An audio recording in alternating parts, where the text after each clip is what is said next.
Hello, എൻ്റെ എല്ലാ വ്യൂവേഴ്സിനും നമസ്കാരം. ഓണം വരികയാണ്. ഞങ്ങളും ഓണാഘോഷത്തിൻ്റെ പാതയിലാണ്. അപ്പോൾ ഒന്ന് രണ്ട് ചെറിയ ചെറിയ കാര്യങ്ങൾ എൻ്റെ വ്യൂവേഴ്സുമായിട്ട് ഷെയർ ചെയ്യാൻ ഈ ഒരു വീഡിയോ ചെയ്യുന്നത് കേട്ടോ. ഞങ്ങൾ സാധാരണ എല്ലാ പ്രാവശ്യവും ഞങ്ങളുടെ നാട്ടിൽ തന്നെ ഇങ്ങനെ ഓണം ആഘോഷിക്കുന്ന രീതിയാണുള്ളത്. അപ്പോൾ ഇപ്രാവശ്യം ഞങ്ങൾ ചെറിയൊരു ചേഞ്ച്, ചെറിയൊരു ട്രിപ്പ്, ഒരു ഫാമിലി ട്രിപ്പ് പ്ലാൻ ചെയ്യുന്നുണ്ട്. കാരണം ഞങ്ങൾ 4 പേരുടെയും ടൈം നോക്കുമ്പോൾ വെക്കേഷൻ, ആ സമയം ഓണം അടുത്ത് മാത്രമേ കിട്ടുള്ളൂ. ശരിക്കും ഇൻ്റർനാഷണൽ ട്രിപ്പൊന്നുമല്ല, ഞങ്ങളൊരു ചെറിയ ട്രിപ്പ് നമ്മുടെ കേരളത്തിനുള്ളിൽ തന്നെയാണ്. ഇന്നിപ്പം ഓഗസ്റ്റ് 31. നാളെ രാവിലെ സെപ്റ്റംബർ 1 രാവിലെയുള്ള വന്ദേ ഭാരതിന് ഞങ്ങൾ ഇവിടെ നിന്ന് കോഴിക്കോട്ടേക്ക് പോവുകയാണ്. അപ്പോൾ കോഴിക്കോട് ഒരു ദിവസം ഒന്ന് സ്പെൻഡ് ചെയ്യേണ്ട പരിപാടിയുണ്ട്.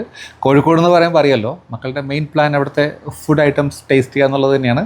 അപ്പം അത് ചെറിയൊരു കറക്കം ബീച്ചിലൊക്കെ പോകാൻ പരിപാടിയുണ്ട്. അത് കഴിഞ്ഞാൽ നേരെ വയനാട്ടിലേക്കാണ് പോകാം കേട്ടോ. വയനാട്ടിൽ ഒരു ദിവസം വൈത്തിരി, അടുത്ത ദിവസം സുൽത്താൻ ബത്തേരിയും ആ ഭാഗം ഗുണ്ടൽപേട്ട്, പിന്നെ മുത്തങ്ങ, അങ്ങനെ കുറച്ച് സ്ഥലങ്ങളൊക്കെ പ്ലാൻ ചെയ്തിരിക്കുന്നത്. അപ്പോൾ ഇങ്ങനത്തെ ട്രിപ്സ് എന്നെ സംബന്ധിച്ച് ഭയങ്കര ഇഷ്ടമുള്ള കാര്യമാണ്. ശരിക്കും ഹിൽ സ്റ്റേഷൻ എൻ്റെ ഒരു വീക്ക്നെസ് ആണ് എപ്പോഴും കേട്ടോ.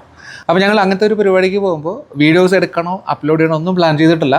ഇനി ഇൻ കേസ് എല്ലാം ഒത്തുവരികയാണെങ്കിൽ കുഞ്ഞു കുഞ്ഞു വീഡിയോസ് നിങ്ങൾക്ക് വേണ്ടി ഞാൻ അപ്ലോഡ് ചെയ്യുന്നതായിരിക്കും. ഞങ്ങൾ മടങ്ങിയെത്തുന്നത് വെച്ചാൽ തിരുവോണത്തിൻ്റെ അന്ന് രാവിലെ ഞങ്ങൾ എന്തായാലും മടങ്ങിയെത്തും. തിരുവോണം ലേഖയുടെ വീട്ടിൽ, വൈഫിൻ്റെ വീട്ടിൽ ഞങ്ങൾ ആഘോഷിക്കുക. അത് കഴിഞ്ഞാൽ അടുത്ത ദിവസം എൻ്റെ വീട്ടിലേക്ക് പോയിട്ട് അവിടെയും ഓണം ആഘോഷിക്കാറുണ്ട്.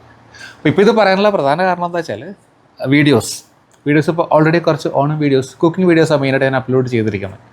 അപ്പോൾ ഇനിയും 2-3 ദിവസം കൂടി അപ്ലോഡ് ചെയ്യാനുള്ള വീഡിയോസൊക്കെ ഞാൻ റെഡിയാക്കി വെച്ചിട്ടാണ് പോകണം കേട്ടോ. അപ്പോൾ ഞങ്ങൾ പോയാലും വീഡിയോസ് പുറകെ പ്രതീക്ഷിക്കാം കേട്ടോ. അപ്പോൾ നിങ്ങൾ ഈ വീഡിയോ യൂട്യൂബിലാണ് കാണുന്നതെങ്കിൽ എൻ്റെ സദ്യ സ്പെഷ്യൽ ഐറ്റംസിൻ്റെ എല്ലാം കൂടി ചേർത്തൊരു പ്ലേലിസ്റ്റ് ആക്കിയിട്ട് ഞാൻ ഡിസ്ക്രിപ്ഷൻ ബോക്സിലും എൻ സ്ക്രീനിലും കൊടുത്തിട്ട് അതൊന്ന് കാണുക. ഇനി ഫേസ്ബുക്കിൽ കാണുന്നവർക്ക് വേണ്ടി നിങ്ങളൊന്ന് സ്ക്രോൾ ചെയ്ത് പുറകിലോട്ട് പോകുകയാണെങ്കിൽ എൻ്റെ കുറേ വീഡിയോസ്, ഓണം വീഡിയോസ് കാണാൻ പറ്റും. അപ്പോൾ എന്തായാലും എൻ്റെ എല്ലാ വ്യൂവേഴ്സിനും എൻ്റെയും കുടുംബത്തിൻ്റെയും വക അഡ്വാൻസ് ഓണം വിഷസ്.